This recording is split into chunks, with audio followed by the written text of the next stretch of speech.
교재 99페이지 보겠습니다. 회복될 이스라엘 땅을 제비 뽑아 나누되 먼저 제사장과 레위 사람들과 왕에게 줄 땅을 드리라고 합니다. 또한 통치자들은 정의와 공의를 행하여 백성에게 속여 빼앗지 말라고 말씀합니다. 통치자는 백성으로부터 예물을 받아 예배 때 쓸 재물을 넉넉히 마련할 책임을 지고, 제사장은 제사를 통해 속죄의 역할을 하도록 구별합니다. 새 성전은 이전과는 달리 이제부터는 제사장만이 성전 안쪽들을 밟을 수 있습니다. 하나님의 거룩하심이 더욱 강조되는 새 예루살렘 성전의 질서를 통해 돌아올 백성들은 구원받은 하나님의 백성으로 새롭게 살 준비를 합니다. 어제 말씀드린 대로 이제 이스라엘 백성들이 온전히 회복돼서 하나님의 백성이 되었을 때 하나님과 이스라엘 백성이 함께 만나는 공간, 함께 교제하는 공간이 성전이다. 그래서 그 성전에 관한 내용을 우리가 어제까지 보았고, 오늘 45장은 백성들이 이제 회복된 땅에서 살아야 될 거 아닙니까? 그 살 땅을 어떤 식으로 정리해서 해야 되는가 하는 것이 45장에 나옵니다. 46장에는 하나님께 어떻게 예물을 드릴 것인가, 하나님께 드리는 예물, 제사를 드릴 때 꼭 기억해야 할 점, 이런 점을 설명하고 있습니다. 자, 45장 먼저 앞부분 한번 보겠습니다. 1절에 보면 너희는 제비 뽑아 땅을 나누어 기업으로 삼을 때 한 구역을 거룩한 땅으로 삼아 여호와께 예물로 드리라. 맨 먼저 하나님께 예물을 드릴 땅을 정합니다. 자, 그리고 2절에 보면 그 중에서 성소에 속할 땅은 길이가 500척이요 너비가 500척이니 네모가 반듯하며 그 외 사방 50척으로 전원이 되게 하며. 그러니까 맨 먼저 이 땅을 구획을 할 때 제일 먼저 해야 될 땅은 하나님께 드리는 땅, 그죠? 그리고 자, 2절에 보면 그것이 거룩한 곳, 성소다, 이렇게 말씀하시고 4절 말씀 한번 읽어보겠습니다. 45장 4절 시작. 그곳은 성소에서 수종드는 제사장들 곧 하나님께 가까이 나아가서 수종드는 자들에게 주는 거룩한 땅이니 그들이 집을 지을 땅이며 성소를 위한 거룩한 곳이라. 아멘. 그러니까 하나님을 위해서 맨 먼저 바칠 땅을 정하고, 그 땅, 그리고 거기서 제사를 지낼 때 필요한 제사장들을 위한 집을 지을 공간, 그 다음에 5절 말씀에 보면 제사를 도와주는, 제사장을 돕는 레위인들이 거주할 공간, 이것부터 하라. 그리고 7절 보십시오. 드린 거룩한 구역, 성읍에 기지된 땅의 좌우편, 곧 드린 거룩한 구역의 옆과 성읍의 기지 옆의 땅을 누구에게 돌립니까? 왕에게 돌리라. 그래서 7절, 8절은 왕에 대한 것이고 그 나머지가 백성들이 사는 겁니다. 그래서 첫 번째 기도 제목은 영적 질서를 존중하며 살게 하소서 하는 것입니다. 영적인 질서를 존중하며 살게 하소서. 자, 이제 땅을 나눌 때 우리가 순서를 봤는데 제일 먼저 하는 것이 그 나라에서 제일 높은 왕을 위한 땅이 아닙니다. 자, 왕이 제일 좋은 곳에 살아야 되니까 왕을 위한 땅부터 제일 좋은 데 정하고, 그 다음에 왕 옆에 고관 대작들 정하고, 그 다음에 신분이 낮은 그 신하들, 그 다음에 귀족들, 평민들, 하인들, 이게 아닙니다. 하나님께서 정해주신 것은 제일 중요한 땅은 하나님 앞에 예배드릴, 제사 드리는 공간, 그리고 그 제사를 섬기는 제사장들의 거주지, 그리고 제사장들이 제사 지낼 때 짐승들을 잡고 해야 되는 걸 돕는 레위인들의 거주지를 정하고, 그 다음에 왕이 살 집, 그 다음이 백성들이 살 집, 이렇게 정하라는 거죠. 그러니까 하나님은 제일 중요한 게 영적인 질서입니다. 그리고 영적인 권위를 존중하라 하는 것이 하나님의 뜻입니다. 우리가 달력 보면 일주일의 첫날이 썬데이, 주일 아닙니까? 그러니까 주일부터 시작해서 일주일이 되는 거죠. 하루의 시작은 새벽입니다. 그러니까 우리가 하루의 시작인 새벽에 하나님 앞에 먼저 기도하고 하루를 시작하는 것이 오늘 본문에 말하면 영적인 순서가 되는 것이고, 주일날 예배를 드리는 것부터 일주일이 시작되는 것이고, 하나님께서 우리에게 주신 소득도 하나님 앞에 드릴 예물을 먼저 떼어서 구별하고 그 다음에 우리가 생활비로 사용하는 것이고, 이게 오늘 본문을 다 연결시켜 보면 영적인 질서가 되는 겁니다. 먼저 하나님, 먼저 신앙적인 것, 그 다음에 세상적인 것. 이게 참 간단한 것 같지만 정신없이 살다 보면 이 순서가 잘못되면 여러 가지가 다 뒤틀립니다. 먼저 하나님, 제사장, 레위인, 그리고 세상적인 신분에 따라서 하루의 삶도, 일주일의 삶도, 내 평생의 삶도 먼저 하나님, 먼저 예배, 먼저 말씀. 그래서 이 영적인 질서에 따라 여러분의 삶을 하나님께서 지켜주시는 귀한 삶 살아가시기를 주님 이름으로 부탁합니다. 자, 그리고 이제 세상의 삶으로 들어갑니다. 왕의 영역을 8절까지 이야기한 다음에 9절 말씀 보십시오. 45장 9절, 주 여호와께서 이같이 말씀하셨느니라. 이스라엘의 통치자들아, 너희에게 만족하니라. 너희는 포악과 겁탈을 제거하여 버리고 정의와 공의를 행하여 내 백성에게 속여 빼앗는 것을 그쳐라. 공정한 사회가 되도록 하라. 10절, 공정한 저울과 공정한 에바와 공정한 밧을 쓰라.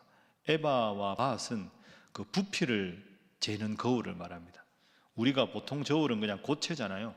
근데 이제 큰 대야에 든거나 이걸 잴 때, 부피, 액체를 잴 때 쓰는 것이 에바와 밧입니다. 11절, 에바와 밧은 그 용량을 동일하게 하고 호멜의 용량을 따라 밧은 10분의 1 호멜을 담게 하고. 왜냐하면 그 당시 사람들이 저울을 속이는 일이 많았습니다. 저울로 무게를 잴 때 슬쩍 속여가지고 그걸 자기가 예를 들어서 뭐 10kg다 하는데 실제로는 한 8kg 해놓고 이렇게 떼먹고 이런 일이 많았다는 거죠. 그래서 하나님께서 오늘 이스라엘 백성에 말하는 첫 번째는 영적인 질서가 중요하다 하는 것이고, 두 번째 기도 제목이자 교훈은 이것입니다. 공정하고 올바른 사회를 이루라 하는 것입니다. 공정하고 올바른 사회. 먼저 하나님을 믿는 영적 질서를 잘 지킨 다음에 너희들끼리는 어떻게 살아야 하는가? 공정하고 올바른 사회가 되어서 신분이 높다고 착복을 하거나 착취를 하거나 가난한 사람을 업신여겨서는 안 된다. 그 중에 제일 대표적인 행위가 거울을 속이는 행위였습니다. 그래서 10절, 11절, 12절에 모든 일을 공정하게 처리하라. 2, 3년 전부터 지금까지 우리 사회의 가장 중요한 키워드 중에 하나가 공정 아닙니까? 공정. 특히 젊은 사람들, 공정이라는 게 아주 중요합니다. 편법을 하거나 편익을 도모하거나 누군가 자기가 신분이 높다고 그걸 권력을 이용해서 잘못다는 것, 그거 아주 민감하게 반응하는 거죠. 그게 어떻게 보면 맞습니다. 그죠? 공정사회. 성경이 왜 시대를 변하지만 영원한 진리인가? 바로 이 말씀 때문입니다. 그 옛날에 이미 하나님은 공정한 사회를 이루라. 가난한 사람들 착취하지 말고 돈 많다고 가난한 사람들을 억압해서는 안 된다. 저울추를 속여서는 안 된다. 공정한 사회를 이루라. 그러니까 사실은 하나님 말씀대로 살아가면 교회도 평안하고 이 사회도 평안할 수밖에 없습니다. 십계명이 얼마나 중요한 말씀입니까? 오늘 말씀도 우리가 쭉 읽었지만 이렇게만 살아가지 못하는 죄악 때문에 문제지, 말씀이 기준이 되면, 지금은 기준조차 많이 사라졌지요. 살아가는데 사람들이 기준이 없습니다. 자기 마음, 자기 생각이 기준이 되다 보니까 자꾸 일을 그르치기도 하고 어렵기도 하고. 이 사회의 기준이 뭐가 돼야 할까요? 여러분의 삶의 기준이 뭐가 돼야 하겠습니까? 오직 영원한 진리이신 이 말씀, 이 말씀의 기준을 두고 말씀에 비추어서 살아가는 여러분 되시기를 주님 이름으로 축복합니다. 이 기준이 잘못되면 공정이 흔들립니다. 공정이 흔들리는데 자꾸 뉴스 보다 보면 누군가는 막 일확천금을 얻는 것 같고 누군가는 갑자기 떼돈을 버는 것 같고. 그래서 제가 말씀드린 대로 지금 모든 사람들의 관심을 가지는 것이 주식, 코인 이런 거 아닙니까? 부동산. 그 대표적인 게 뭘까요? 저는 주식 투자나 코인이나 부동산 열심히 일해서 집을 여러 채 가질 수 있죠. 그거 자체가 죄악이라는 게 아니라 그런 것을 자꾸 부각시키는 사회가 문제라는 거죠. 그게 자꾸 강조가 되면 열심히 땀 흘려서 최선을 다해서 일하는 가치가 약해집니다. 열심히 일해서 허리띠 졸라매고 열심히 저축해서 꿈을 가지고 집장만 하고 싶고 그렇게 꿈을 가졌는데 옆에 있는 친구는 코인에서 100배를 벌었다더라. 저 집은 부동산 집이 하나 있었는데 1년에 몇 억이 올랐더라. 그런 것 자체가 공정한 사회, 최선을 다하는 사회, 성실하게 하루하루 정말 최선을 다해서 꿈을 가진 사람들의 꿈을 빼앗는 결과가 생기는 거죠. 저는 여당이든 야당이든 그걸 다 떠나서 우리 사회의 가장 중요한 가치가 흔들리는 것이 문제라고 생각합니다. 양심적으로 살고 바르게 살고 최선을 다해 살아가는 사람들이 공정하게 대우를 받고 그 사람들이 중요한 사람으로 인정받는 것이 건강한 사회 아닙니까? 그 가치가 흔들려 버리니까 자꾸 사회가 어지럽고 혼란한 거죠. 하나님은 공정한 사회를 이루라 이렇게 말씀하셨습니다. 다른 사람 핑계 댈 것 없이 여러분만이라도 말씀의 기준을 두고 항상 바르게 정직하게 공의롭게 살아갈 수 있기를 주님 이름으로 부탁합니다. 자, 이제 46장 말씀 넘어가 보겠습니다. 46장 제일 처음에 나오는 1절 말씀. 자, 46장 1절 함께 읽어봅니다. 시작. 주 여호와께서 이같이 말씀하셨느니라. 안뜰 동쪽을 향한 문은 일하는 엿새 동안에는 닫되 안식일에는 열며 초하루에도 열고. 아멘. 46장은 하나님께 드리는 제사에 대한 내용입니다. 근데 1절 말씀 가만히 보면 이상하죠. 안뜰 동쪽을 향한 문은 일하는 엿새 동안에는 닫되 안식일에는 열어라. 이게 무슨 뜻일까요? 엿새 동안에는 힘써서 일해라. 그리고 안식일 날에는 하나님께 예배를 드려라. 그래서 오늘 본문의 세 번째 교훈은 신앙과 일상의 균형을 지키게 하소서 하는 것입니다. 신앙생활과 일상생활, 이것에 균형이 필요하다. 엿새 동안에는 문을 닫으라. 일해야 되는 날 열심히 일하고 안식일에는 열어라. 하나님 앞에 예배하는 날은 전심을 다해서 예배하라. 이 신앙과 일상의 조화, 예배와 노동의 조화, 이걸 오늘 본문은 말합니다. 그러니까 하나님은 하나님을 잘 섬기는 사람이라고 해서 내가 해야 될 역할, 뭐 부모로서, 자녀로서, 직장인으로서 그런 역할 다 팽개치고 하나님 앞에만 충성하라 이렇게 말씀하지 않으셨습니다. 엿새 동안에는 힘써 일하라. 하나님 앞에 예배드리는 날은 최선을 다해서 예배드려라. 이 두 가지를 잘 조화시키는 것이 하나님의 뜻입니다. 하나님께서 천지 창조하신 것도 기억해 보십시오. 엿새 동안에는 매일 하나님께서 천지를 창조하시고 일곱째 되는 날 하루 쉬셨습니다. 하나님이 하루 만에 그거 다 못 만드셨을까요?